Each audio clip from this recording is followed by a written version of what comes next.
안녕하세요, 여러분. 제인과 함께하는 복수 채널을 청취하고 계신 모든 분들께 인사드립니다. 저는 경자이고 올해 71세입니다. 매달 연금으로 2천만 동을 받습니다. 저는 부자는 아니지만 지난 15년 동안 한 푼도 제 자신을 위해 쓰지 않고 아들 가족을 위해 꼬박꼬박 성실하게 마치 월급 이체하듯 지원해왔습니다. 손주의 학비, 아들과 며느리의 생활비, 심지어 며느리가 찬물에 손이 알레르기야 라고 해서 식기세척기도 사주었습니다. 그들이 돈을 빌려달라고 할 때마다 저는 항상 내주었고 아깝지도 않았습니다. 왜냐하면 저는 제 인생을 그들을 위해 산다고 생각했으니까요. 앞으로 얼마나 더 살겠다고 아끼냐는 생각이었습니다. 그러던 어느 날 저는 심장수술로 입원하게 되었습니다. 이 심장은 70년 동안 뛰고 부서지고 꿰매지고 이제는 그들에게 가졌던 믿음처럼 낡아버렸습니다. 하지만 그때는 몰랐습니다. 아들에게 전화를 걸었습니다. 아들아, 엄마 병원 좀 데려다 줄 수 있니? 의사 선생님이 월요일에 수술하자고 하셔서 아들은 엄마, 택시 타고 가세요. 저희가 지금 좀 바빠서요. 라고 답했습니다. 저는 더 이상 묻지 않았습니다. 혼자 택시를 타고 옷 2벌과 생리식염수 1병을 담은 작은 캐리어를 끌고 병원에 갔습니다. 의사는 가족의 서명이 필요하다고 했고 저는 신분증을 내밀며 떨리는 손으로 가족, 없음이라고 썼습니다. 대기실에 누워있으니 소독약 냄새와 병상 플라스틱 냄새가 섞여 속이 울렁거렸지만 슬프지는 않고 그저 추웠습니다. 다음 날 의사가 수술실로 데려가려고 준비할 때 아들에게 전화를 걸었지만 통화 중이었습니다. 며느리에게 전화했지만 신호만 가고 받지 않았습니다. 카카오톡을 켜봤습니다. 왜인지 모르겠지만 누군가의 관심을 받고 싶어서였던 것 같습니다.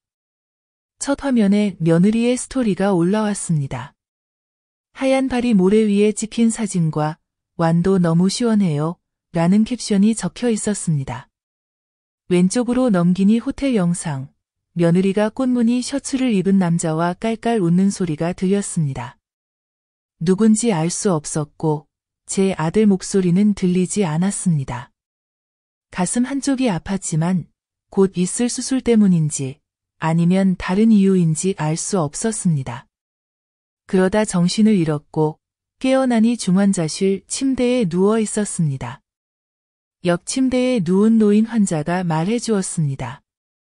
수술실 앞에서 실신하셨대요. 간호사들이 뛰어다니고 아무리 불러도 아무도 오지 않았대요. 결국 의사가 수술을 미뤘답니다. 저는 울지 않았습니다. 그저 하얀 천장만 바라보며 조용히 있었습니다. 조기 퇴원을 신청했습니다. 의사는 며칠 더 입원하라고 권했지만 거절했습니다. 택시를 타고 집으로 돌아왔습니다. 여전히 같은 캐리어에 이번엔 가슴에 하얀 붕대가 더해졌습니다. 도착해 초인종을 누르니 며느리가 잠옷 차림으로 문을 열었습니다. 저를 보더니 찡그리며 엄마 수술 끝났어요? 좀 더 입원하지 그랬어요? 라고 말했습니다. 저는 엄마 이제 괜찮아. 너희 불편할까 봐 집에 왔어? 라고 웃었습니다. 며느리는 머리를 극적이며 안으로 들어가면서 캐리어도 들어주지 않았습니다. 집에 들어가도 아들은 보이지 않았습니다. 모르니 친구들과 축구하러 갔다고 했습니다. 저는 소파에 앉았습니다. 여전히 가슴이 쑤셨지만 마음은 더 이상 아프지 않았습니다. 탁자 위에 물 한 모금을 마시고 내려놓았습니다.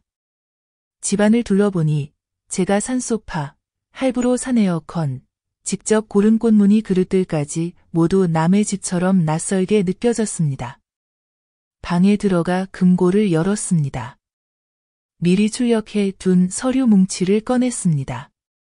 이체 내역, 자동차 구매 영수증, 집계약서 모두 제 이름이지만 거래 편의를 위해 아들 명의로 돌려놓은 것들입니다.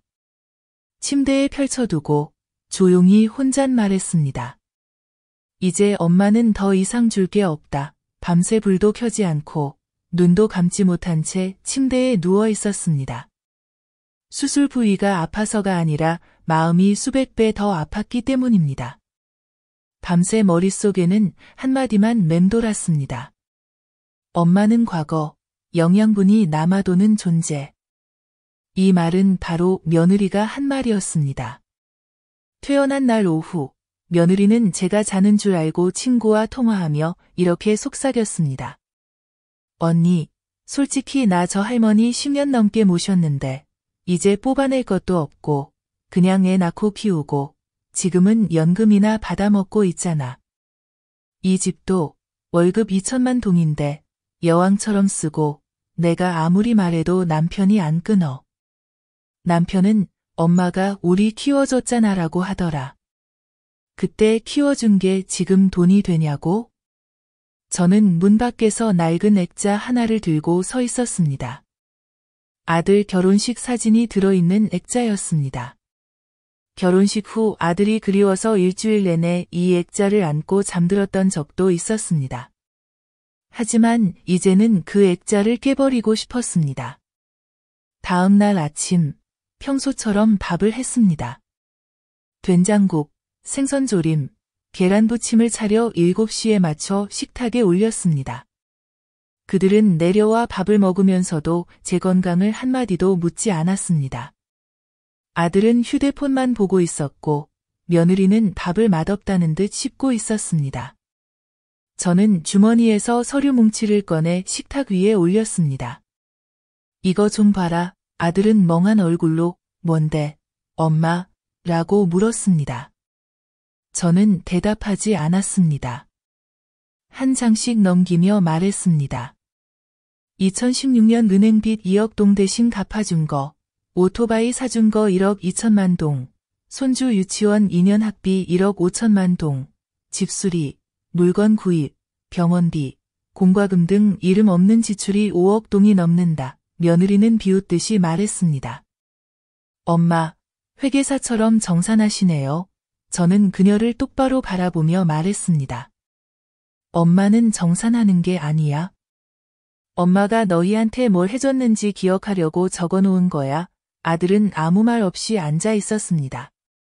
저는 말을 이었습니다.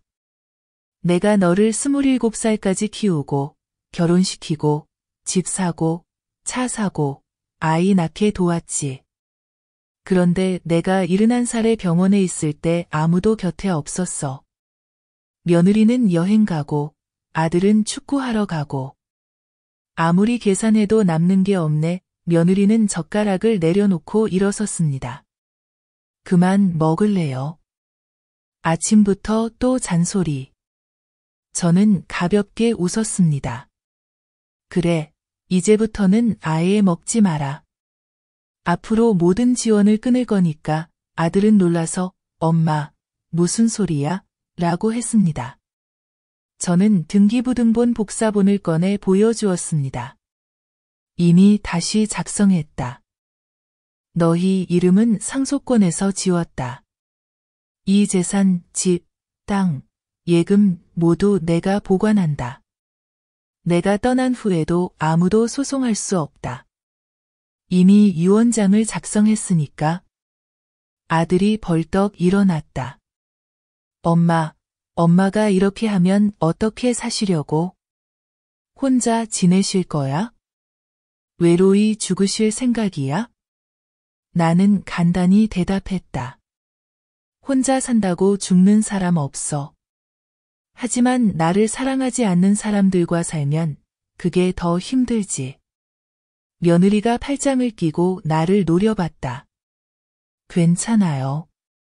인생은 깁니다.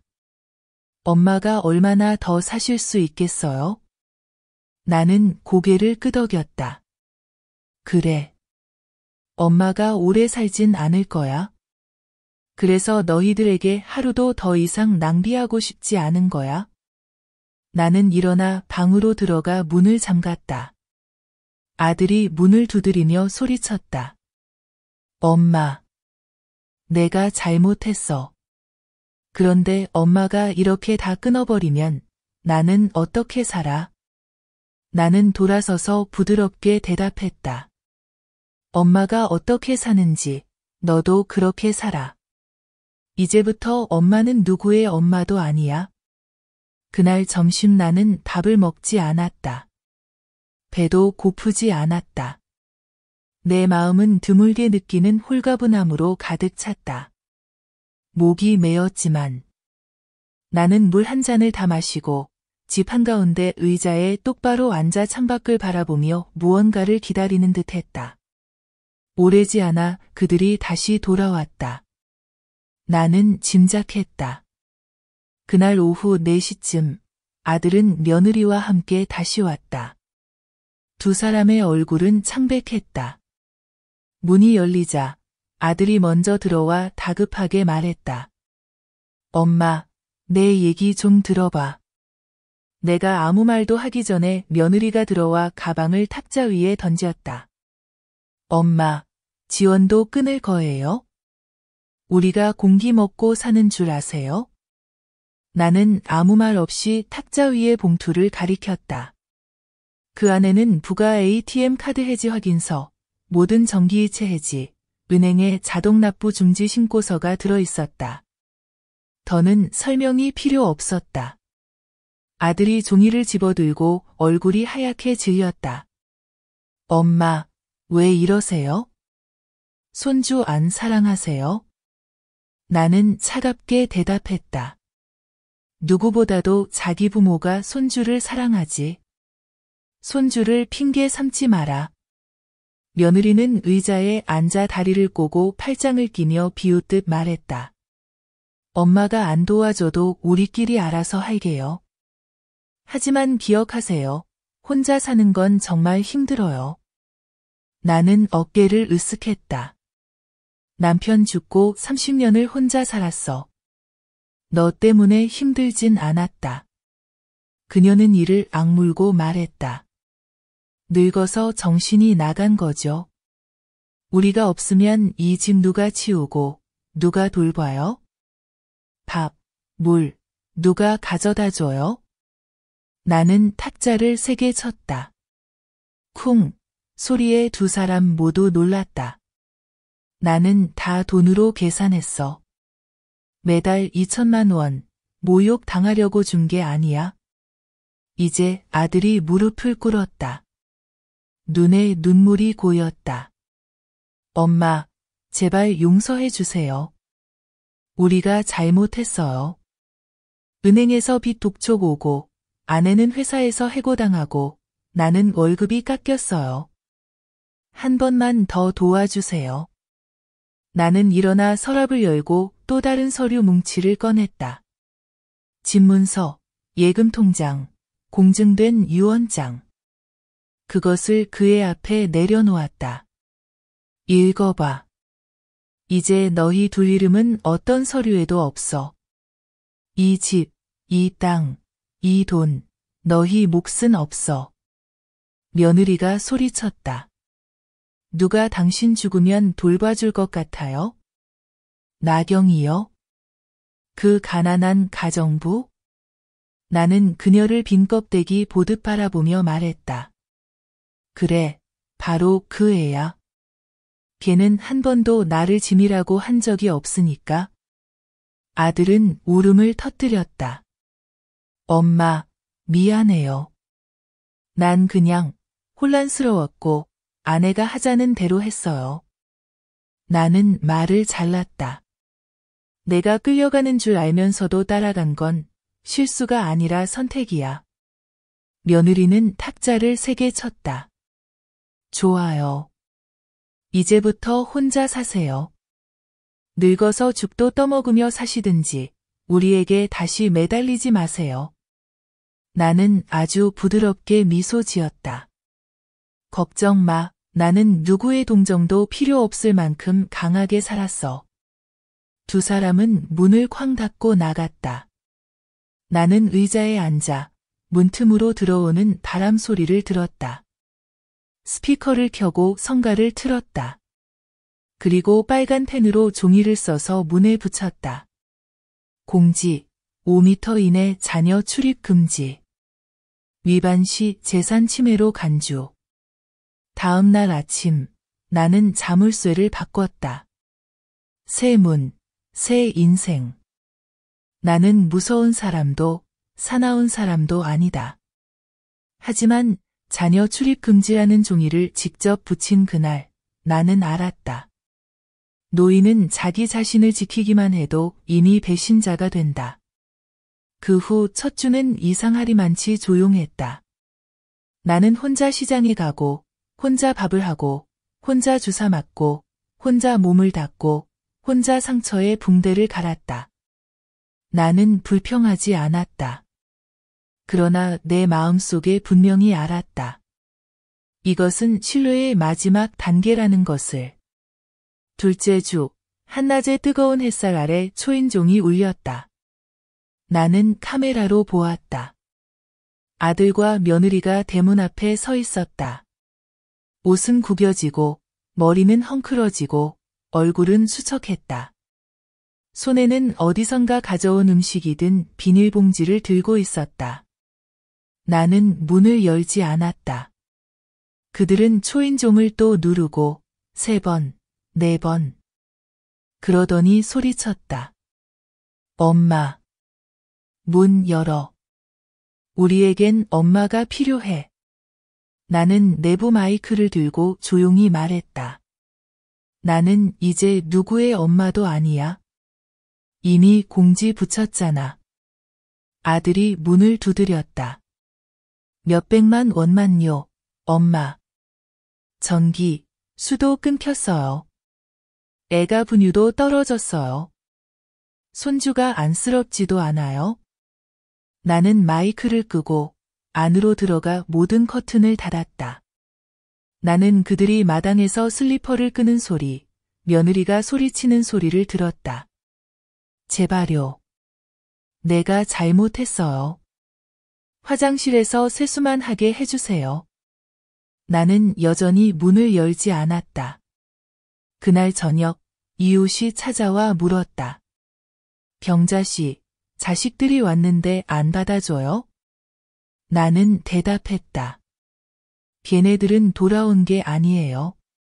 돈이 떨어져서 온 거지. 완전히 달라요. 옆집 복순이 혀를 찼다. 그래도 피부치인데. 나는 쓴웃음을 지었다. 피부치라도 사랑을 모르면 아물지 않는 상처일 뿐이야. 그날 밤 나는 밖에서 소리가 나는 걸 들었다. 나가보니 아들이 돌벤치에 쪼그리고 앉아 있었다. 한 손으로 머리를 감싸고 한 손에는 아직 열지 않은 음식 봉지를 들고 있었다. 비닐봉지는 가지런히 놓여 누군가 열어주길 기다리는 듯 했다. 나는 어둠 속에서 눈물이 핑 돌았다. 문을 열면 모든 것을 다시 시작할 수도 있다는 걸 알았다. 하지만 나는 수술실 앞에서 그를 불렀던 날, 통화 중이던 그때를 잊지 못했다. 나는 안으로 들어가 불을 켜지 않았다. 하지만 나는 자물쇠를 2개 더 잠갔다. 다음 날 아침, 나는 집안의 모든 자물쇠를 교체하도록 자물쇠 수리공을 불렀다. 대문, 현관문, 창문, 심지어 창고까지. 수리공이 물었다. 도둑이 무서우세요? 나는 대답했다. 아니요. 나는 아는 사람이 자기 멋대로 내 집에 들어오는 걸 원하지 않아요. 사흘도 안 되어 우리 아들이 새들어 사는 윗동네 집주인에게서 전화가 왔다. 그녀가 말했다. 병자씨, 이런 말씀드려 죄송한데 아드님 부부가 2달째 집세를 안 내고 있어요. 이제 내보낼 수밖에 없겠어요. 나는 대답했다. 저는 더 이상 관여하지 않겠습니다. 법대로 처리하세요. 그날 오후, 비가 내렸다. 나는 멀리서 며느리와 아들이 옆집 계단에 앉아 야른 이불을 덮고 처마 밑에 웅크리고 있는 걸 보았다. 나는 문을 열지 않았다. 하지만 나는 차를 우리고 난방을 켜고 예비 자물쇠를 하나 더 꺼내 두었다. 나는 알았다. 이제 내 마음의 문도 잠가야 한다는 것을. 몇 주간 침묵 속에서 산 후 나는 가사 도우미를 고용하기로 결심했다. 내가 나이가 들어 힘이 없어서가 아니라 내 곁에 착한 사람이 있었으면 해서였다. 내가 준 돈 때문에 태도가 달라지지 않고 혈연이라는 이유로 권리를 남용하지 않는 사람. 그때 나경이 왔다. 30살, 어깨까지 오는 단발머리, 말투가 부드럽고 깔끔하고 단정했다. 그녀는 노인 돌봄 일을 해봤다고 했다. 어머니는 일찍 돌아가시고 아버지는 떠났다. 고모와 살다가 쫓겨나 17살 때부터 혼자 힘으로 살았다. 첫날, 나경은 소박한 밥상을 차렸다. 아마란스 나물국, 말린 생선구이, 그리고 가지절임 한 접시. 나는 밥상을 보며 목이 메었다. 이 음식은 내가 아들이 학교에서 돌아올 때마다 해주던 음식과 똑같았다. 하지만 아들은 한 번도 나를 보고 고마워, 엄마, 라고 말한 적이 없었다. 나경은 달랐다. 그녀는 상을 차려 나를 불러앉히고 자신은 젓가락을 들지 않았다. 내가 한 젓가락 먹은 후에야 그녀도 먹기 시작했다. 다음 날 나는 심한 흉통을 느꼈다. 나경은 곧바로 구급차를 부르지 않고 먼저 약병을 가져와 내 등을 쓸어주었다. 그리고 나를 눕히고 따뜻한 수건으로 얼굴을 닦아주고 약을 제때 먹였다.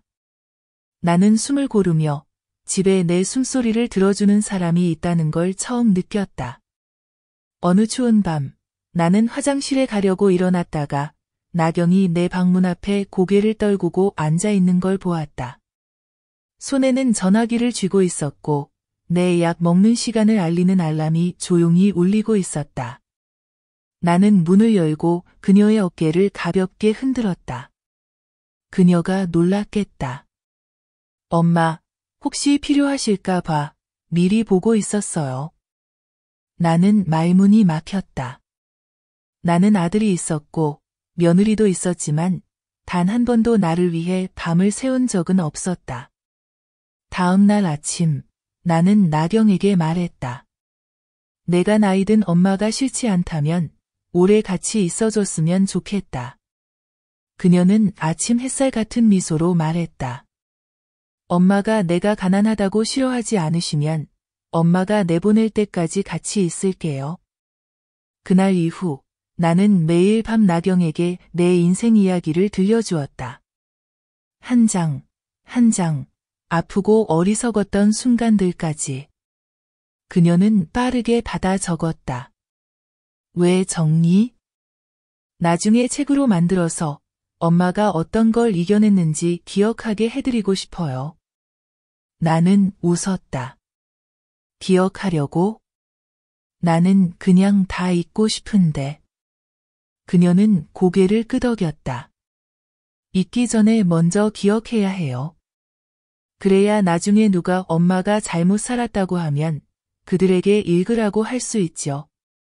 나는 말이 없었다. 몇 주 후 나는 변호사 사무실에 가서 유언장을 새로 썼다.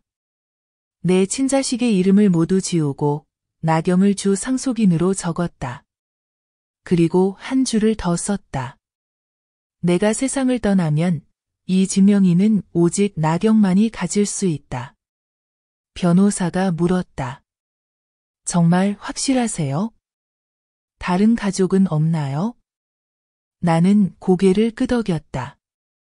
내가 혼자 심장수술 동의서에 서명했던 그때보다 더 확실해요. 집으로 돌아오는 길, 나는 나경의 손을 잡았다.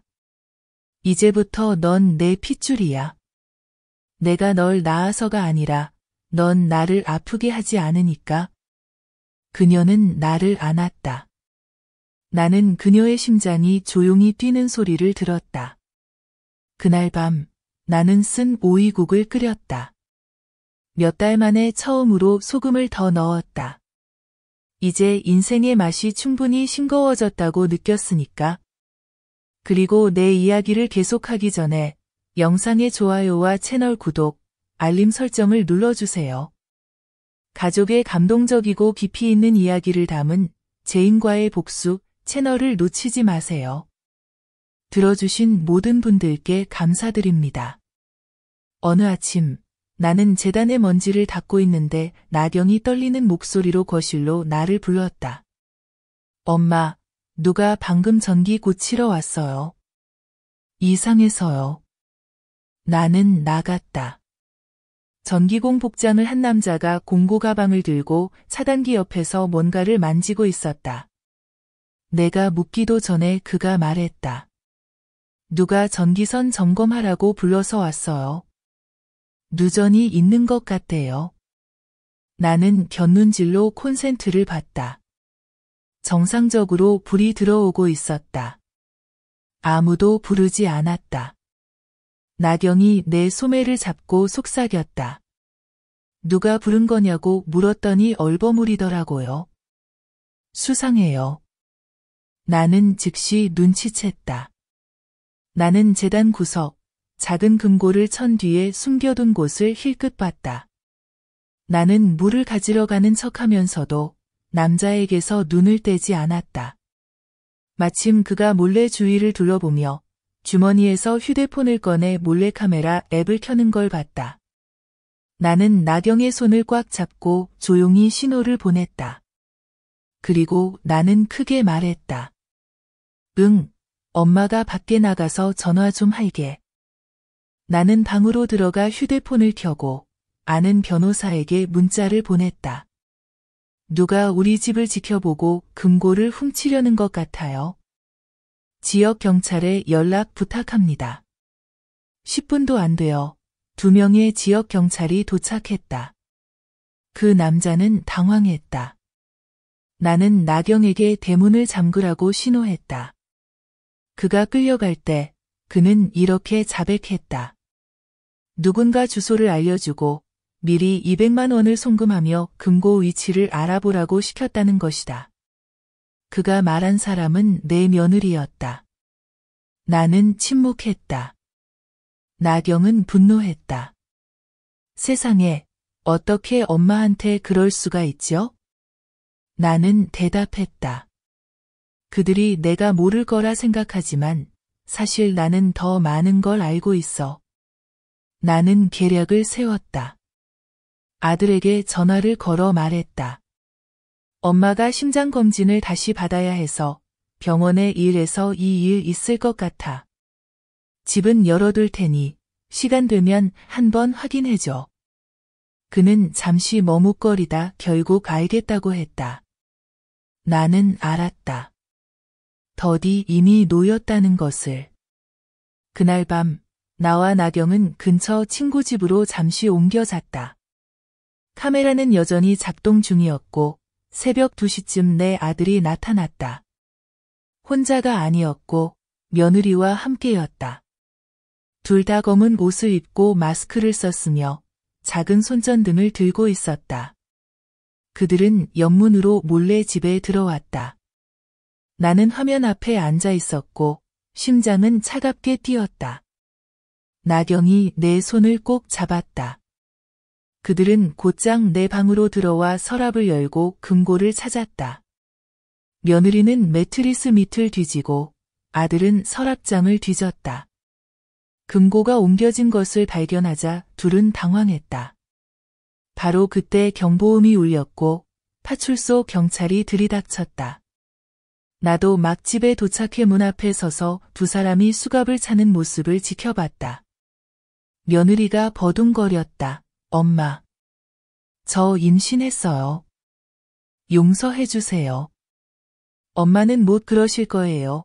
나는 차갑게 다가가 주머니에서 오래된 초음파 사진 복사본을 꺼냈다. 2년 전 그들이 돈을 달라고 할 때 썼던 바로 그것이었다. 나는 그것을 그녀의 얼굴 앞에 들이밀었다. 이 아이? 또 그거야? 돈 필요할 때마다 임신했다고 하니 아들은 아무 말도 못하고 얼굴이 새하얘졌다. 나는 경찰차를 가리키며 말했다. 차에 타. 이번엔 법이 너희에게 인간이 되는 법을 가르쳐 줄 거야. 그들이 끌려가기 전 나는 경찰에게 말했다. 나는 고소를 취하하지 않습니다. 모든 것을 법대로 처리해 주세요. 나는 더 이상 엄마가 아니라 피해자입니다. 그날 밤 나는 집에 돌아와 문을 3번 잠그고 카메라를 켜서 확인했다. 나는 울지 않았다. 나는 그저 휴대폰을 꺼내 변호사에게 한 줄을 보냈다. 집을 지켰습니다. 감사합니다. 사흘 후 지역신문에 기사가 실렸다. 노모, 친아들과 며느리에게 재산 도둑 맞을 뻔. 이웃들 분노. 기사에는 내가 대문 앞에 서서 갈색 옷을 입고 머리를 높이 틀어 올리고 카메라를 똑바로 바라보는 사진이 실렸다. 나는 직접 찍지 않았다. 기자가 와서 허락을 구했다. 나는 고개를 끄덕였다. 처음으로 나는 진실이 왜곡되지 않길 바랐다. 사람들은 기사 내용을 퍼나르기 시작했다. 어떤 이는 나를 안타까워했고 어떤 이는 비난했다. 어떤 사람은 나를 악하다고 했고 어떤 이는 가장 이성적인 엄마라고 불렀다.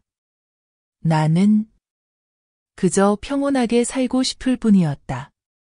나경은 내 옆에 앉아 휴대폰으로 댓글을 읽었다. 그녀는 화가 나서 목이 메었다. 엄마, 왜 저 사람들은 엄마처럼 살지도 않으면서 감히 엄마를 판단하죠? 나는 부드럽게 웃었다. 그들은 가족이 아니니까. 수술실 앞에서 불러도 대답 없는 내 목소리를 듣지 못했고 한밤중에 내가 혼자 눈물 닦는 것도 보지 못했으니까 그날 오후 나는 집 근처 공원에 갔다. 여성회에서 주최하는 노인 댄스 교실이 있는 곳이었다. 나경도 따라왔고 처음엔 구경만 했다. 나는 운동장에 들어가 선생님께 인사했다. 저도 한 번만 춤춰보고 싶어요. 심장 수술을 했지만 팔다리는 아직 괜찮아요. 음악이 울려 퍼졌다. 나는 파트너의 어깨에 손을 얹고 가볍게 발을 들었다. 첫 박자는 서툴렀지만 3번째 차례에는 웃을 수 있었다. 처음 알았다. 삶은 자식을 기다리기 위해 사는 것이 아니라 내가 살아있음을 느끼기 위해 사는 것임을. 그 수업 후 나는 3개월 등록을 했다. 매일 아침 나는 나경과 장을 보고 매일 저녁 춤을 췄다. 매일 밤 나는 보라색 잉크펜으로 일기를 썼다. 어느 날 나경이 식탁에 앉으며 물었다. 엄마, 유언장 다시 쓰고 싶지 않으세요? 엄마가 다시 새로 사는 거라면 옛것은 다 버려야 한다고 생각해요. 나는 고개를 끄덕였다. 변호사를 집으로 불렀다. 나는 옛 유언장을 모두 지우고 새 유언장을 썼다. 60%의 재산, 나경에게 이전, 집, 예금, 금 포함. 40% 자녀에게 버림받은 미혼 여성 지원 기금 설립. 이름은 경자. 피는 안 섞였어도 엄마는 엄마로 변호사가 물었다. 만약 아드님이 반대하면요? 나는 답했다. 그들은 엄마를 반대할 수 있지만 법은 아니다. 나는 서명했다. 그 아래 나경도 서명하며 떨리는 목소리로 말했다. 엄마가 이렇게 저를 믿을 줄은 몰랐어요. 나는 그녀의 손을 잡았다. 심장 수술 이후로 누구도 믿지 않았어. 하지만 너는 아무것도 바라지 않고 밤새 나를 기다려줬지. 나는 말 잘하는 사람보다 기다릴 줄 아는 사람을 믿어. 그날 밤 나는 나경에게 집안 전통의 분보 후에 만드는 법을 가르쳤다. 양념하는 법, 뼈 국물 내는 법, 족발을 흐물거리지 않게 삶는 법까지. 나경이 물었다. 엄마, 나중에 가게 열라고 가르치는 거예요? 나는 고개를 저었다. 아니야. 엄마가 없어도 내가 엄마를 기억하며 뭔가 만들어 먹을 수 있게 하려고 가르치는 거야? 엄마를 눈물로 기억하지 마. 나는 일찍 방으로 들어가 잠을 청했다. 그날 밤, 몇 달 만에 처음으로 나는 한 아이가 내 손을 잡고 들판을 건너는 꿈을 꾸었다. 얼굴도 이름도 없었다. 하지만 손은 따뜻했다. 나는 생각했다. 세상 모든 엄마가 아이를 낳는 건 아니지만 누구나 누군가에게 사랑받을 수 있다고. 나는 마당에서 빨래를 널다가 어지럽고 현기증이 나며 손발이 차가워졌다. 땅이 한 바퀴 도는 듯 어두워졌다. 깨어보니 병원 침대에 누워 있었다. 이번엔 예전 병원이 아니라 더 깨끗한 사설 병원이었다. 하지만 의사의 눈빛에서 뭔가 불길한 기운을 느꼈다. 의사는 나를 바라보며 조심스럽게 말했다. 병자님, 심장이 심각하게 재발했습니다. 심장 근육이 약하고 맥박이 불규칙하며 합병증 위험이 높습니다. 치료 결정을 도와줄 가족이 있나요? 나는 짧게 물었다. 얼마나 남았죠? 그는 몇 초간 침묵하다 조용히 말했다. 치료하지 않으면 몇 년, 어쩌면 더 짧을 수도 있습니다. 나는 울지 않았다. 다시 물었다. 아직 서류에 서명할 만큼 정신이 또렷한가요? 그는 고개를 끄덕였다. 나는 말했다. 그럼 전화기 좀 빌려주세요.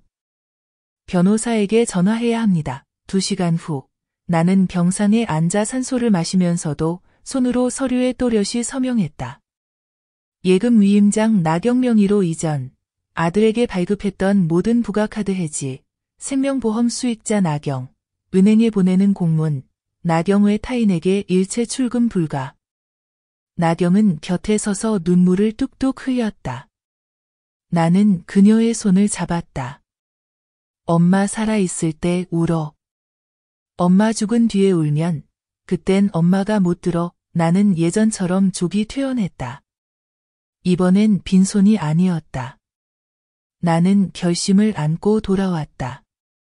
이 심장이 멈추기 전 모든 것을 정리하겠다고. 모든 공동 계좌를 해지하고 인터뷰 요청한 방송국에도 전화해 모두 거절했다. 제가 옛 친구에게 손편지를 써서 보냈어요. 모든 이야기를 털어놓았죠. 병원비 이야기, 사기당한 일, 집 열쇠를 바꾼 일, 나경 이야기, 제가 선택한 자식 이야기까지요. 일주일 후, 저는 전 남편의 묘 앞에 앉았습니다. 그는 몇 년 전에 세상을 떠났어요. 이혼할 때 그는 다른 여자와 떠나버렸고 저는 혼자 아이를 키웠죠. 저는 조용히 말했어요. 당신은 한때 내가 차갑다고 했지. 이제 알겠어? 내가 맑은 정신으로 살아서 이렇게 오래 산 거야. 저는 묘 위에 하얀 백합 한 송이를 두고 왔어요. 그를 사랑해서가 아니라 더 이상 미워하지 않기 때문이었죠. 그날 밤, 나경이 제 머리를 잘라주며 말했어요.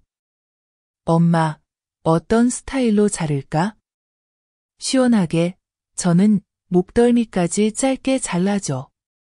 엄마가 자기 목을 보고 아직 버틸 수 있는지 확인하고 싶어 라고 답했죠. 며칠 후 시장을 한 바퀴 도는데 모두가 저를 다르게 바라봤어요. 짧은 머리의 할머니, 단정한 셔츠, 손에 바구니를 든 채 눈이 밝게 빛나는 마치 내면의 혁명을 겪은 사람처럼요.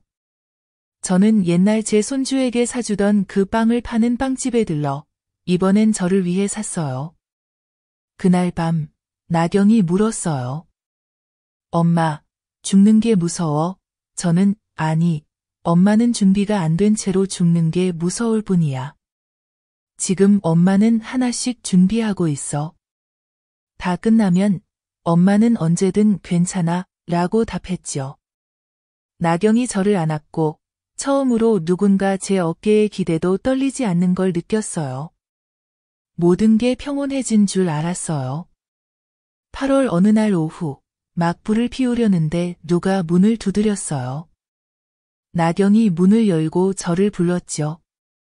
엄마, 누가 만나러 왔어? 나가보니 30이 넘은 듯한 세련된 여성이 선글라스를 쓰고 명품 가방을 들고 있었어요.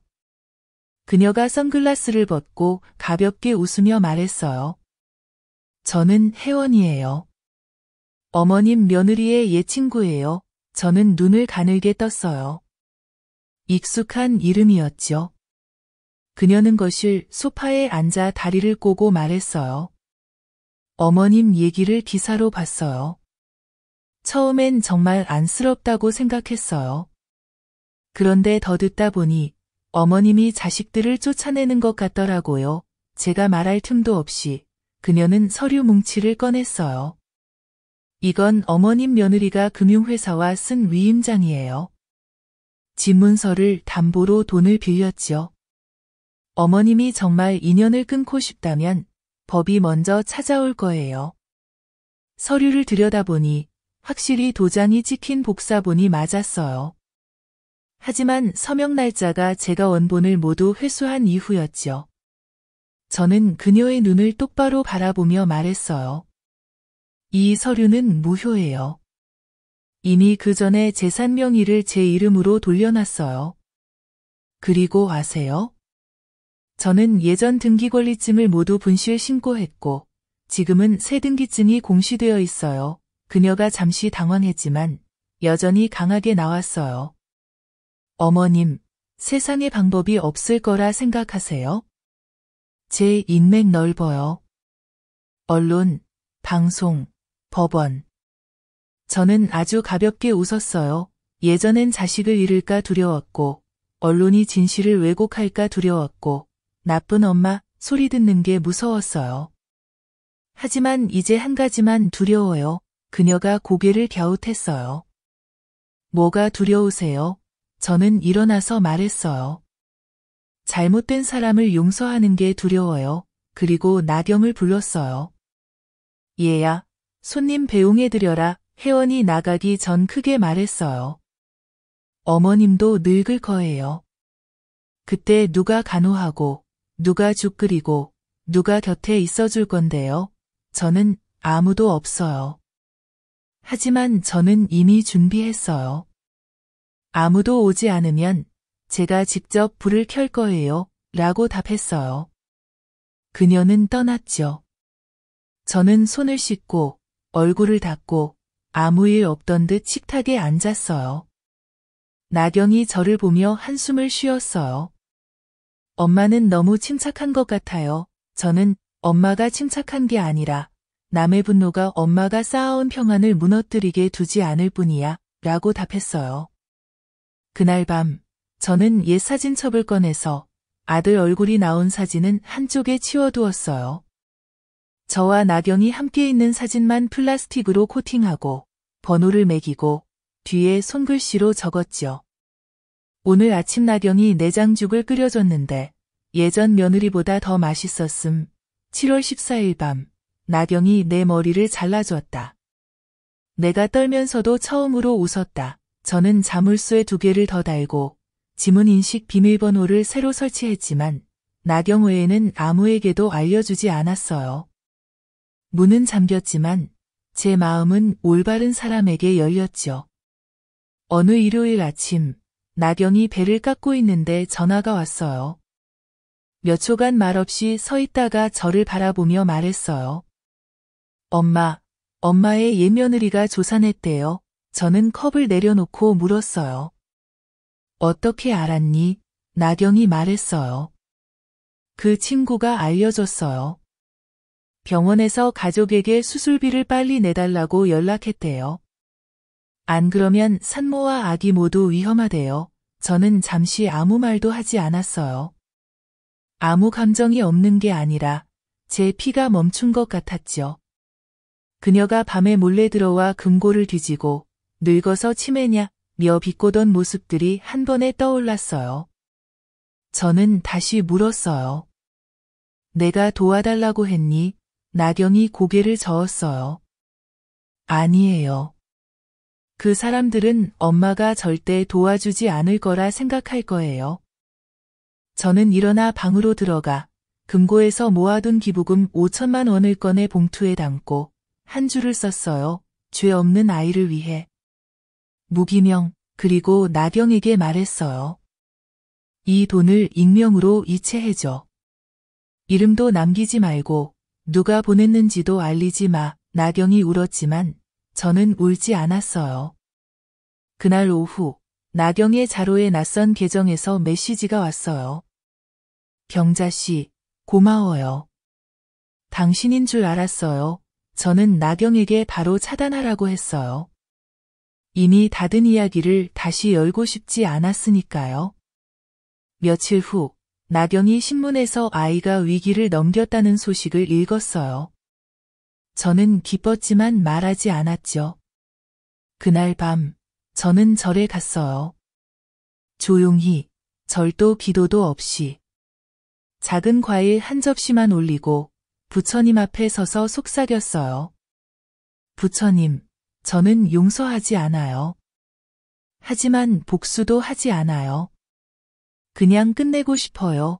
저는 집으로 돌아왔어요. 가랑비가 내리고 약간 쌀쌀했죠. 나경이 저를 기다리다 책상에 엎드려 잠든 어깨에 외투를 덮어줬어요. 감동해서 눈이 부은 나경의 머리를 살짝 쓰다듬으며 말했어요.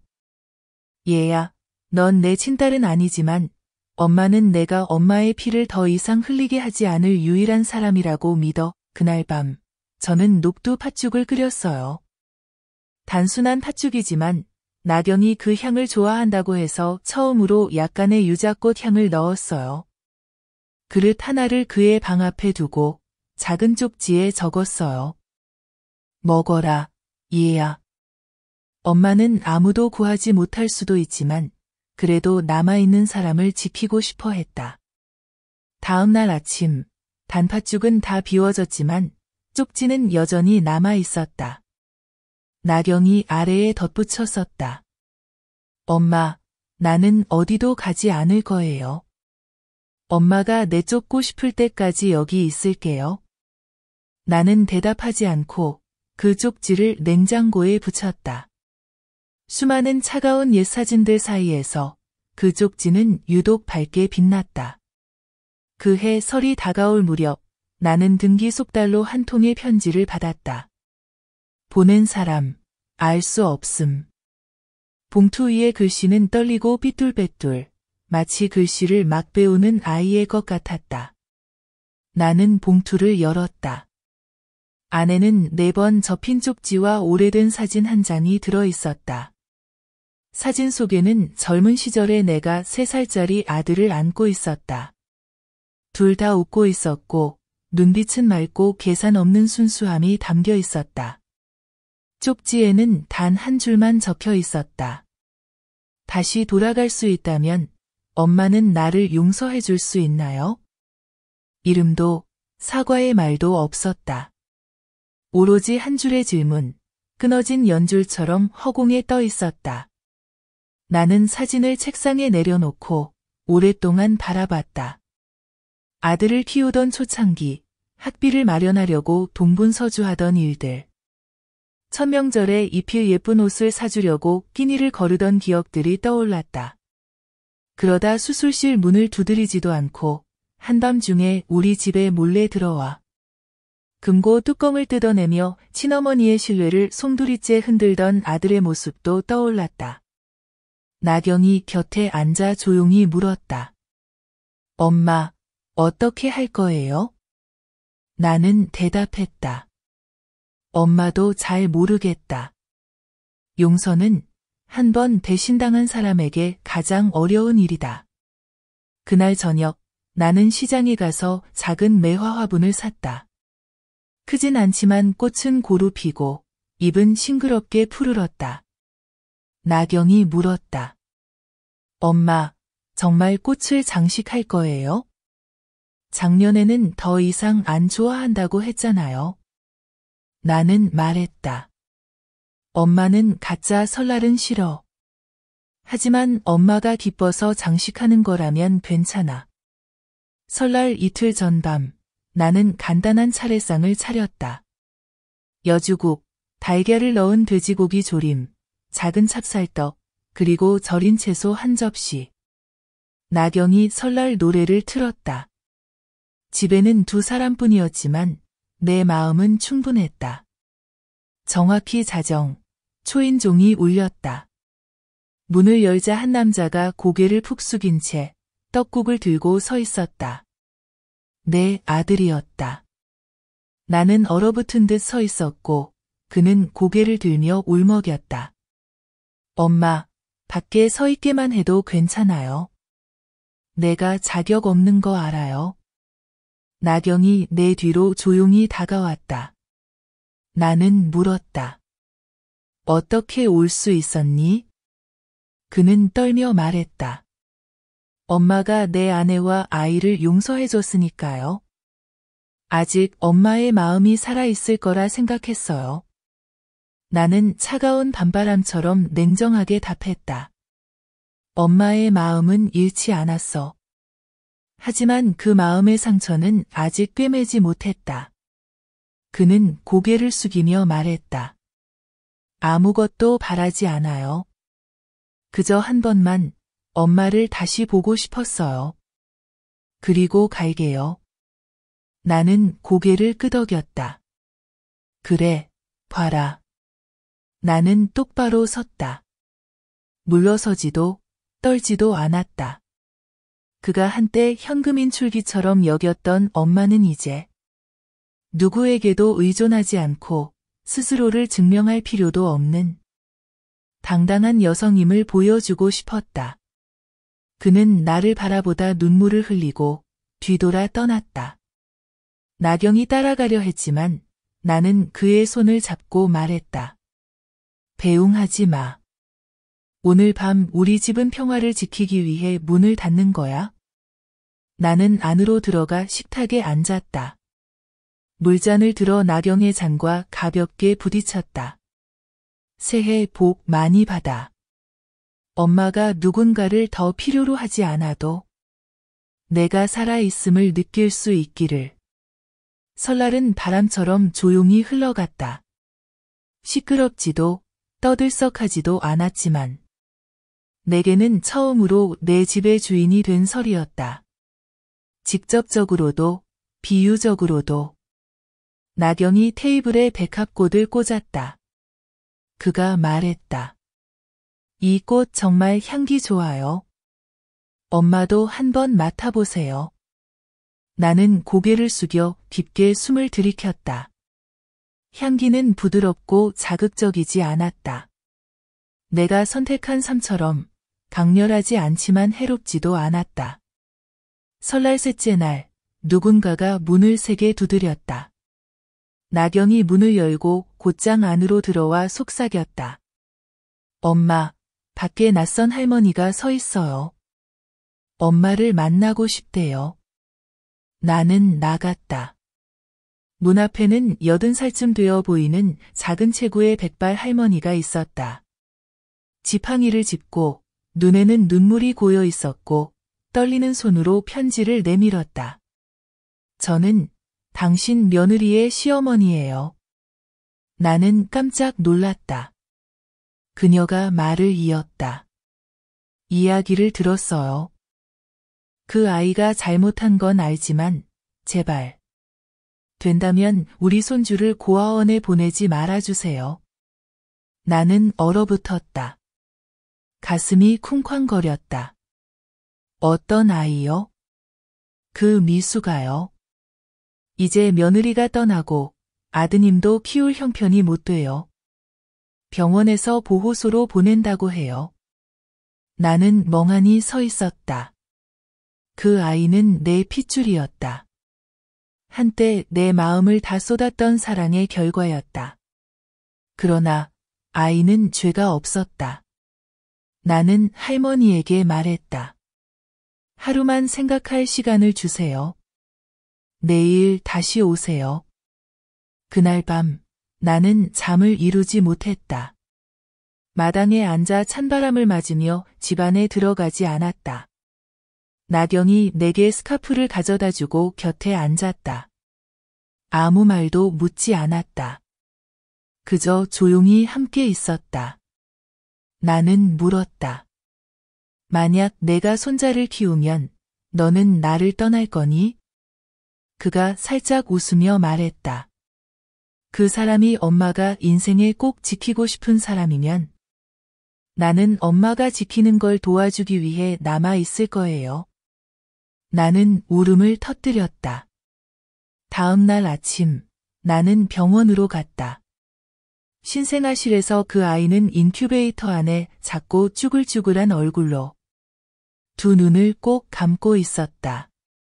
옆에는 보호자 없음 이라는 쪽지가 붙어 있었다. 나는 그 자리에서 보호자 신청서를 썼다. 이틀 뒤, 나는 그 아이를 집으로 데려올 수 있었다. 나경이 아이를 안고 반짝이는 눈으로 물었다. 엄마, 이름은 뭐로 할 거예요? 나는 말했다. 승민이라고 지을래. 아무리 작아도 그 아이는 빛이니까. 그날 밤, 수년 만에 집안에 아기 울음소리가 울려 퍼졌다. 나는 귀찮지 않았다. 오히려 다시 한 번 인생을 얻은 기분이었다. 승민이를 처음 돌보던 날, 집안은 난장판이었다. 나경은 서툴게 기저귀를 갈았고, 나는 아기를 안으면서 손이 떨렸다. 아기는 한밤중에 크게 울어. 나는 침대에서 벌떡 일어나다 넘어질 뻔했다. 하지만 그 작은 찡그린 얼굴을 볼 때마다 내 마음이 물처럼 부드러워졌다. 71살의 나는 다시 엄마가 되는 법을 배우기 시작했다. 나경은 미수가 돌보는 법에 관한 글을 수십 편 읽고 분유워머를 사고 예방접종 일정을 짰다. 나는 분유 타는 법, 아기 배 마사지하는 법, 오래전 내 아이들에게 불러주던 자장가로 달래는 법을 익혔다. 어느 날 오후 내가 기저귀를 갈고 있을 때 승민이가 갑자기 내 손을 꼭 잡았다. 아주 세게 두 눈을 크게 뜨고 무슨 이유에서인지 나는 눈물이 났다. 엄마 손 놓지 마, 알았지? 나는 속삭이며 마치 내 자신에게 말하듯 했다. 일주일 후 나는 동사무소에 가서 승민이의 임시 거주증을 만들었다. 직원이 물었다. 아이와의 관계가 어떻게 되시죠? 나는 짧게 대답했다. 할머니요. 그들은 의심스러워했다. 출생증명서가 있습니까? 나는 똑바로 바라보며 말했다. 없어요. 하지만 필요하다면 저는 DNA 검사를 할 준비가 되어 있습니다. 결국 그들은 동의했다. 임시 거주 확인서가 출력되었고 마지막 줄에는 내 서명이 있었다. 그 아래에는 경자, 공식 보호자 라는 글씨가 적혀 있었다. 저녁에 나는 그 종이를 들어 나경에게 보여주었다. 그 아이가 내 손을 잡으며 말했다. 엄마는 승민이를 언제까지 키울 거야? 나는 대답했다. 언제까지냐면 그 애가 충분히 커서 아무도 다시는 그 애를 버릴 권리가 없다는 걸 스스로 알 때까지야. 그리고 나는 덧붙였다. 만약 어느 날 엄마가 없게 되면 내가 엄마 대신 그 애에게 꼭 말해줘. 넌 빚이 아니야. 넌 어른들이 평생을 두고 갚아야 할 속죄의 증거야. 나경은 나를 꼭 껴안았다. 그날 밤 그 아이는 자기 방으로 돌아가지 않았다. 우리 모자는 아기 침대 양옆에 누워 승민이 고르게 숨쉬는 소리를 들었다. 나는 생각했다. 아마도 내 인생에서 처음으로 경계하지 않고 편히 잘 수 있다는 게 이런 기분이구나. 다음 날 아침 나는 사진 한 장을 찍었다. 세 세대가 함께 있는 사진, 나, 나경, 그리고 승민. 나는 사진 뒤에 이렇게 썼다. 다음 생이 있다면 엄마는 여전히 엄마가 될 거야. 하지만 이번에는 꼭 올바른 사람을 자식으로 선택할 거야. 승민이를 입양한 지 얼마 지나지 않아 평온해질 것 같던 삶이 또 한 번 요동치기 시작했다. 3월 말 어느 날 오후, 나는 승민이를 재우고 있는데 전화가 울렸다. 낯선 번호였다. 전화를 받았다. 반대편에서 남자의 목소리가 들렸다. 차갑고 낮은 목소리였다. 당신이 경자 씨입니까? 나는 대답했다. 네, 누구시죠? 그는 바로 대답하지 않았다. 오랜 침묵 끝에 그가 말했다. 나는 당신 아들의 채권자요. 그가 내게 2억 원을 빚지고 있습니다. 돈을 못 갚으니 당신 집 주소를 남기고 갔어요. 나는 의자 팔걸이를 꽉 움켜쥐었다. 무슨 뜻이죠? 그가 비웃듯 말했다. 별 뜻은 없어요. 그냥 말해두는 겁니다. 그가 사라지면 나는 가족을 찾으러 갈 거예요.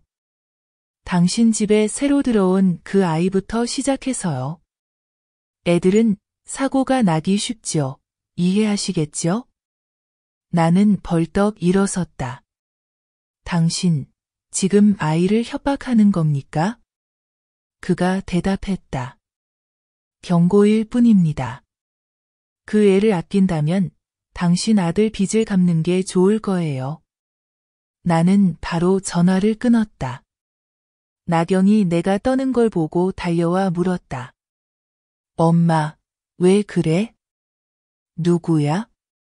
나는 핸드폰을 건넸다. 다 듣고 나더니 눈이 빨개져서 말했다. 이제 애까지 협박할 만큼 악랄해진 거야?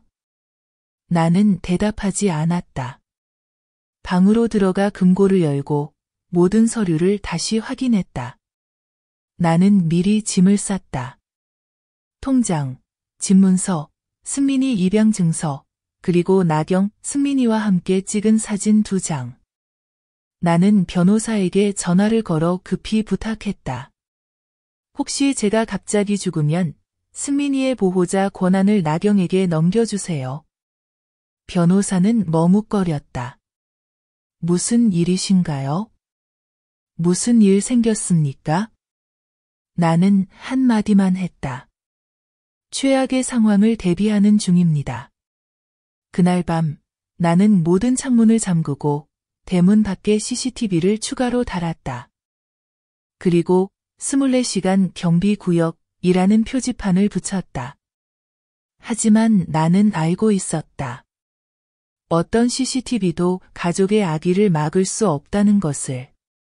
나는 미리 손편지를 써서 나경에게 남겼다.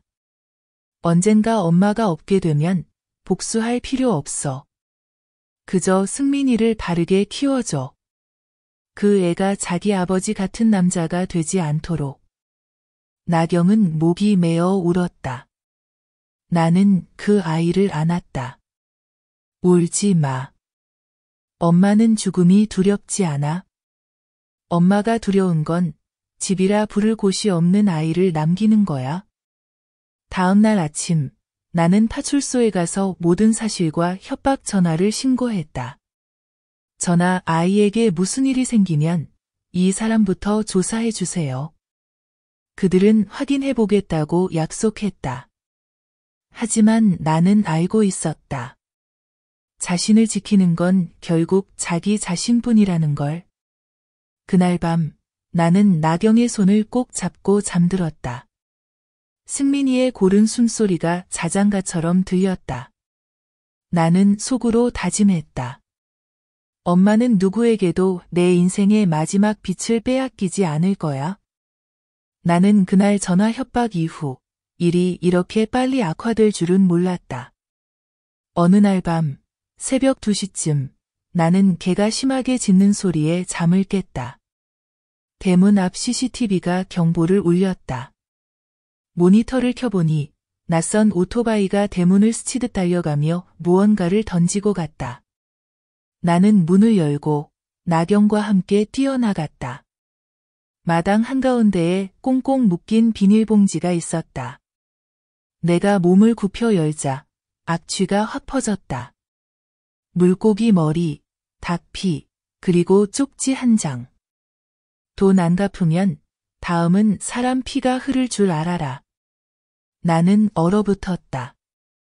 나경은 입을 틀어막고 거의 토할 뻔했다. 나는 조용히 말했다. 안으로 들어가서 사진 찍어. 경찰 불러. 15분 뒤 경찰이 도착했다. 증거를 수거하고 조서를 썼지만 고개를 저었다. 직접적인 증거가 없습니다. CCTV에도 얼굴이 안 나오고 번호판도 흐립니다. 나는 결국 이렇게 될 줄 알았다. 그들은 단순한 채권자가 아니라 법 밖에서 사는 인간들이었다. 나는 경찰에게 물었다. 호신용 도구를 소지할 수 있는 허가를 받고 싶은데 가능합니까? 그들은 놀라서 물었다. 뭘 하시려고요? 나는 짧게 대답했다. 손주를 지키려고요. 3일 뒤 나는 사설 경비업체를 불렀다. 건장한 남자 2명이 교대로 저녁 6시부터 아침 6시까지 대문을 지켰다. 동네가 술렁이었다. 옆집 복순이 물었다. 세상에, 할머니가 마피아처럼 하네? 나는 씩 웃었다. 나이 들었지만 바보는 아니지. 전에 한 번 도둑 들어서 금고 털렸잖아. 이번엔 안팎으로 다 잠갔어. 그리고 대문에 이렇게 써붙였다. 이 집은 보안 시스템으로 보호되고 있습니다. 무단 침입 시 법적 조치합니다. 하지만 나는 알고 있었다. 종이로 불을 감출 수 없다는 것을.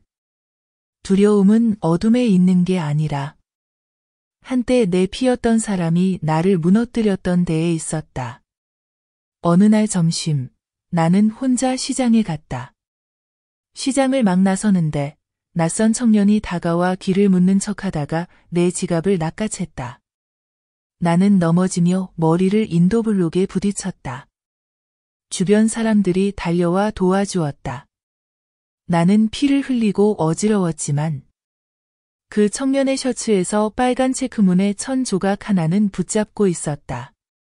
집에 돌아와 나경에게 말했다. 그 아이의 눈이 불타올랐다. 그 자식 친구들 중에 빨간 체크문의 옷 입은 애 찾아낼 거야. 나는 그 아이를 붙잡았다. 아니야. 복수하지 마. 그저 기억해. 그들이 엄마를 해칠 만큼 잔인하다는 건 엄마가 그들 욕심보다 더 소중한 걸 지키고 있다는 뜻이야. 그날 밤 나는 일기에 한 줄을 더 썼다.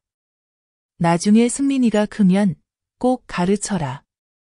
세상에 태어나게 해준 사람이 모두 좋은 사람은 아니라고. 하지만 그 사실이 그 애를 나쁜 사람으로 만들게 해선 안 된다고. 나는 이제 폭풍이 지나갔다고 생각했다. 그러나 인생은 겨우 일어선 사람을 쉽게 놓아주지 않았다. 안개 낀 어느 아침, 나는 막차를 우려내려는데 누군가가 문을 세차게 두드렸다. 나경이 뛰어나가서 대문을 열었다. 2명의 사람들이 제복을 입고 얼굴은 냉정했다. 저희는 민사집행과에서 왔습니다. 경자 씨는 친아들로부터 명예훼손에 대한 손해배상 청구로 피소되었습니다. 나는 얼어붙었다. 그들은 한 묶음의 서류를 내밀었다. 서류에는 이렇게 적혀 있었다. 도현, 원고, 친모 경자 씨를 고소. 이유는 허위사실 유포, 언론 및 SNS상에서 가족의 명예와 평판 훼손. 나는 종이를 들고 한 글자씩 읽었다. 눈을 깜빡이지도 않았다. 내 아들이 나를 고소했다. 그 아이가 저지른 모든 일 이후 나를 고소한 이유는 내가 진실을 말했다는 것이었다. 나는 물었다. 얼마를 배상하라고 하나요? 남자가 답했다. 3억 동과 공개적으로 공동체 앞에서 사과하라는 요구입니다. 나는 웃음이 터졌다. 뼈가 2번 부러졌지만 여전히 서 있는 사람처럼 웃었다. 나는 법원 출석 소환장에 서명했다. 그들이 가기 전에 말했다. 신청인에게 전해주세요. 이번엔 변호사만 데리고 법정에 나가지 않을 겁니다. 내가 살아온 모든 것을 가지고 갑니다. 나는 곧바로 변호사에게 연락해 모든 증거를 보냈다. CCTV 사진, 협박 문자, 통화 녹음, 그리고 병원에서 보호자 없는 아이임을 증명하는 서류까지. 변호사는 서류를 다 읽고 물었다. 단소하시겠습니까? 나는 대답했다. 네, 허위사실 유포, 주거침입, 아동 안전 위협. 나는 복수를 위해 이기고 싶은 게 아니다. 끝내기 위해 이기고 싶다. 법원 출석을 준비하는 며칠 동안 나는 당황하지 않았다. 정시에 일어나 호흡을 연습하고 승민이에게 우유를 주고 거짓말하는 가족만 무서운 공룡 이야기를 들려줬다. 나는 나경에게도 말했다. 엄마가 소송에서 지면 명예를 잃을 수도 있어. 하지만 너는 잃지 않아. 나경이 내 손을 잡았다. 엄마가 지면 내가 다시 고소할 거야. 엄마는 절대 혼자가 아니야.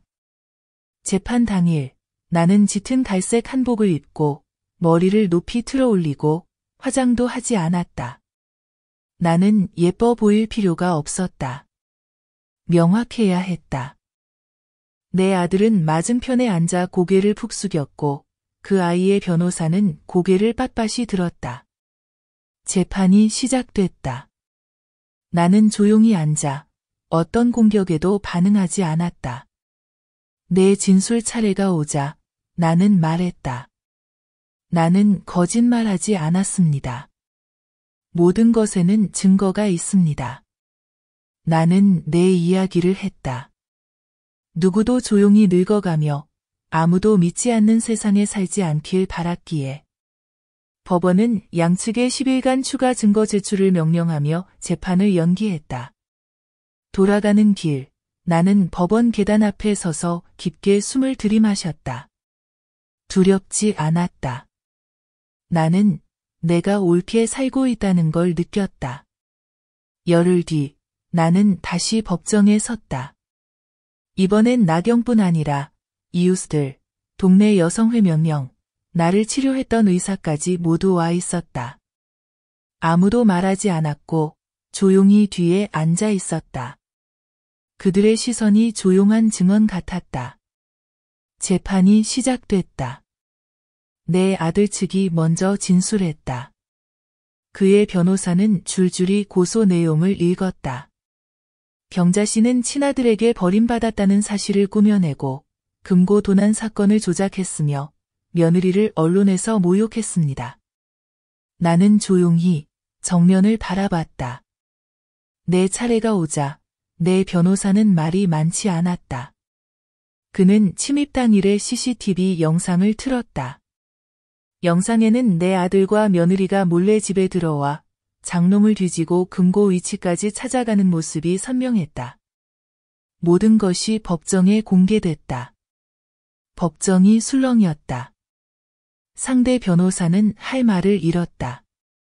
나는 승민 양육 서약서와 출생 당시 법적 보호자 없음을 증명하는 병원 서류도 제출했다.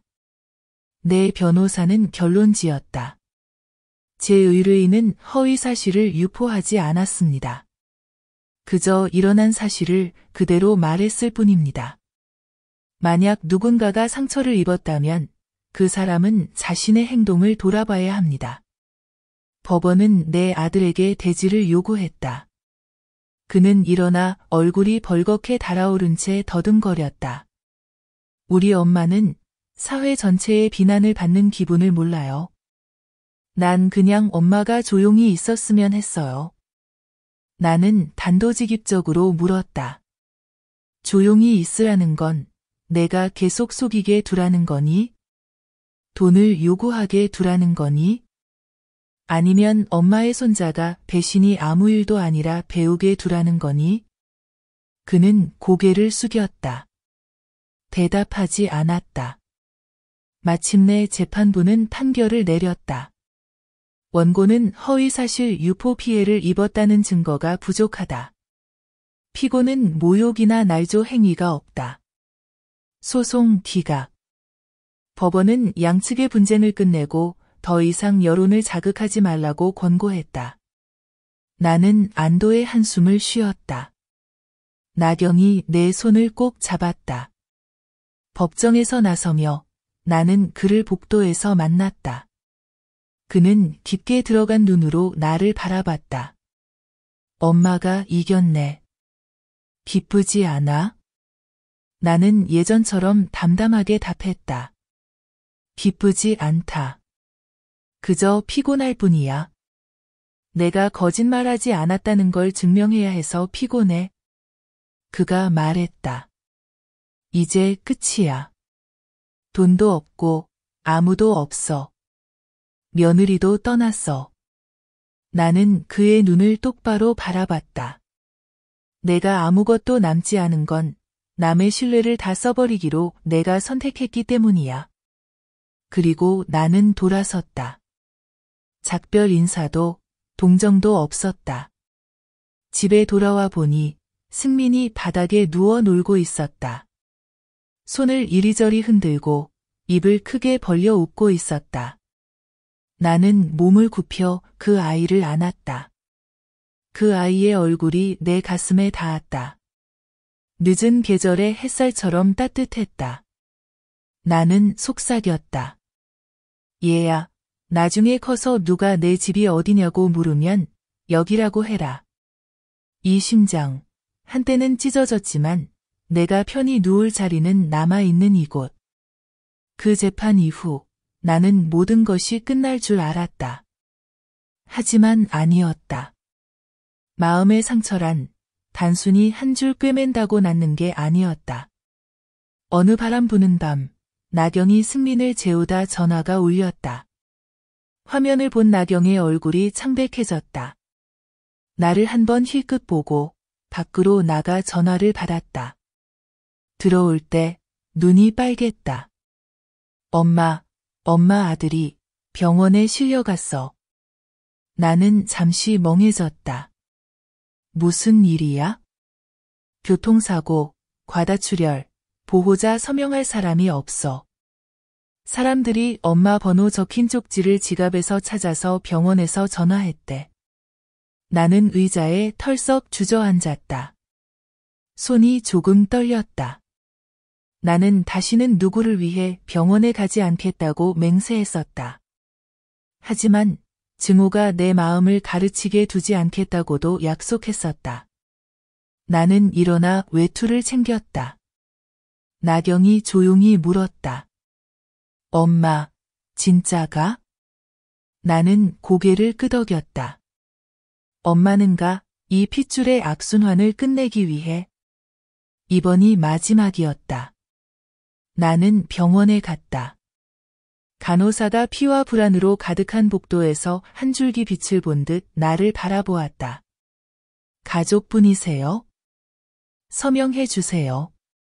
빨라야 살릴 수 있어요. 나는 더 묻지 않았다. 펜을 들어 서명했다.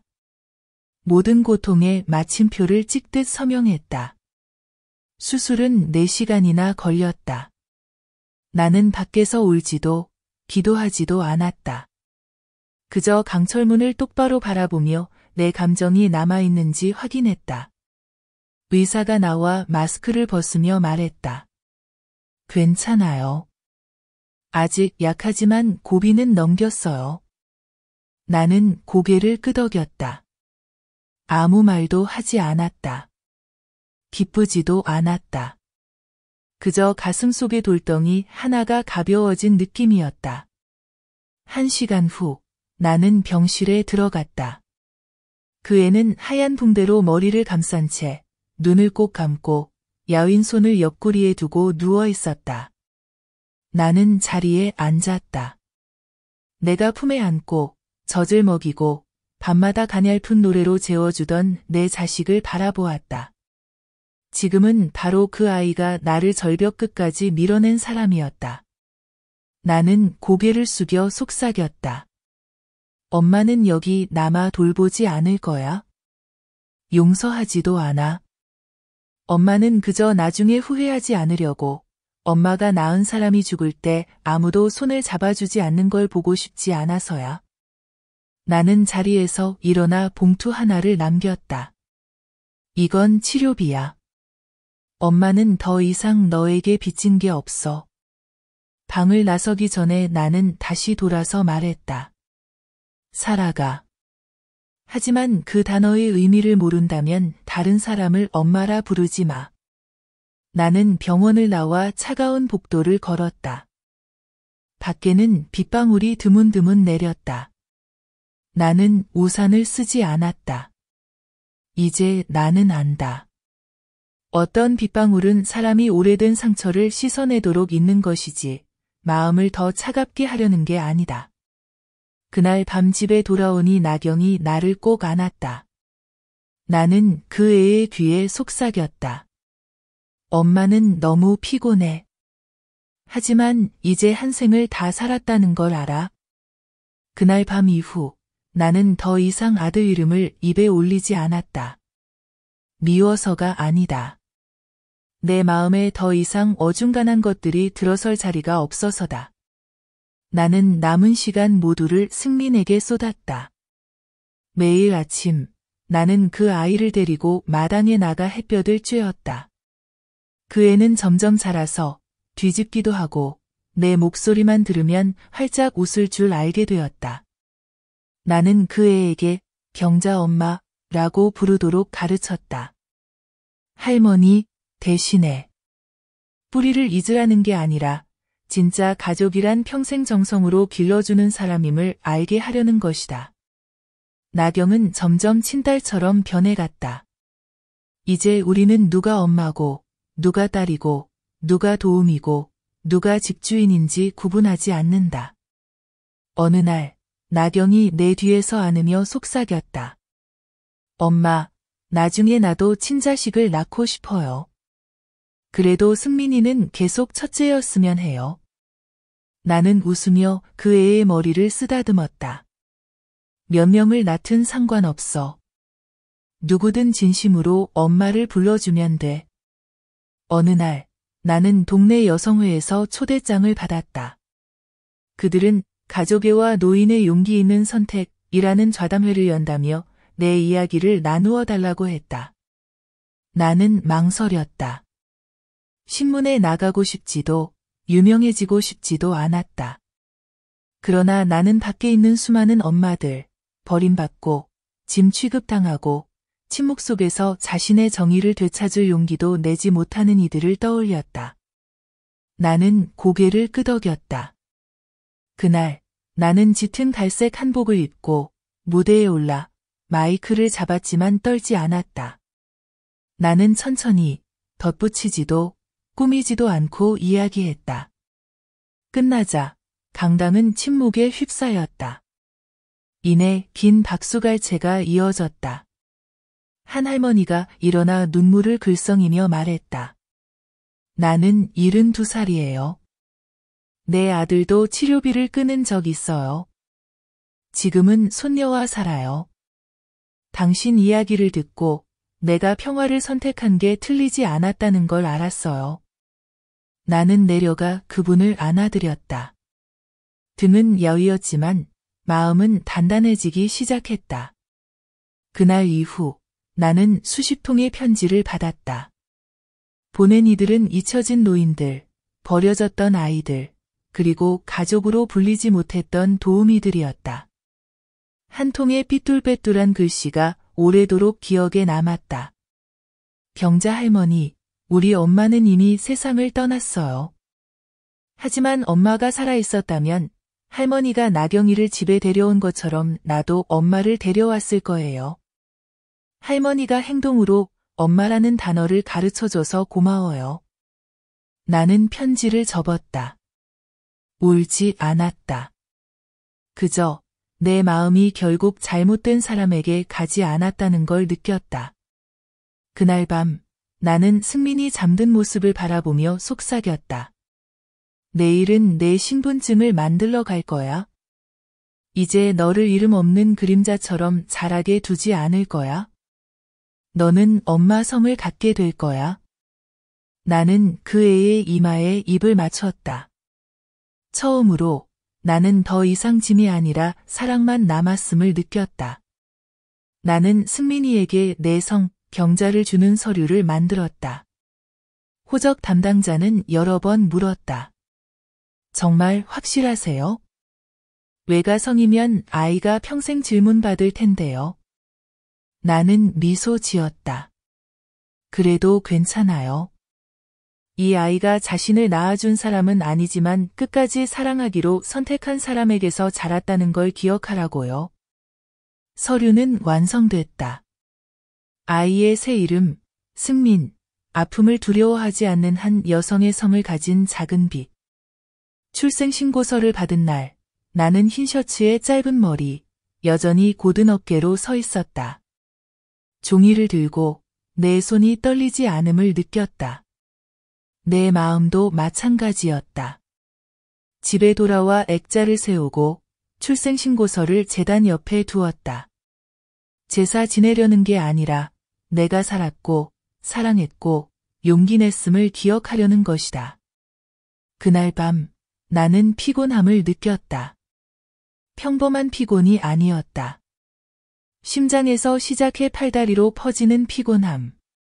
마치 몸이 말하는 듯 했다. 이제 됐어요. 충분히 했어요. 나는 당황하지 않았다. 이날이 올 줄 알았다. 나는 편지 한 통을 써 서랍에 넣었다. 얘야, 이 편지를 읽고 있다면 엄마는 이미 없단다. 엄마는 아주 편안하게 떠났어. 아무것도 가져가지 않아. 남긴 건 너와 나경, 엄마가 한 번도 후회하지 않은 두 가지야. 착하게 살아라. 다른 사람이 내 인생을 대신 써내려가지 못하게 해라. 내가 직접 깨끗한 손과 편안한 마음, 굳은 의지로 써라. 사랑한다. 엄마 경자. 나는 승민이 볼에 가볍게 입을 맞추었다. 나경이 내 곁에 앉아 손을 잡았다. 엄마, 너무 일찍 가지 마세요. 아직 엄마와 여행도 못 갔는데요. 나는 답했다. 엄마는 이제 다 갔어. 한 생을 다 돌았으니 이제는 그저 바라볼 뿐이야. 나는 의자에 기대어 눈을 감았다. 잠들었다. 다음 날 아침 나는 깨어났다.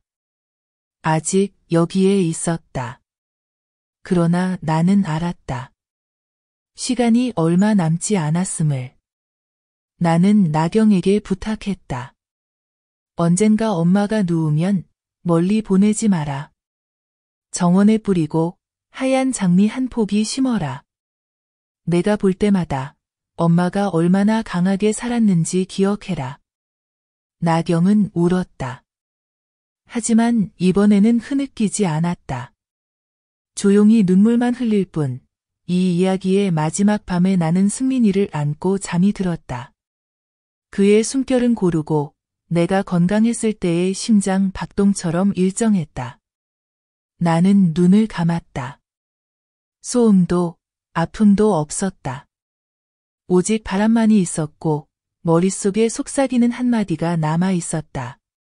마침내 나는 더 이상 미워하지 않는다. 그날이 며칠이었는지는 잘 기억나지 않는다. 다만 햇살이 아주 부드럽고 바람이 나뭇잎 사이로 속삭였던 것만 기억난다.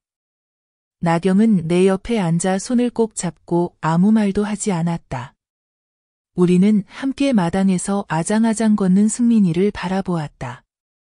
그는 작은 플라스틱 오리 장난감을 들고 활짝 웃으며 마 외에는 아무 말도 못했다. 나는 생각했다.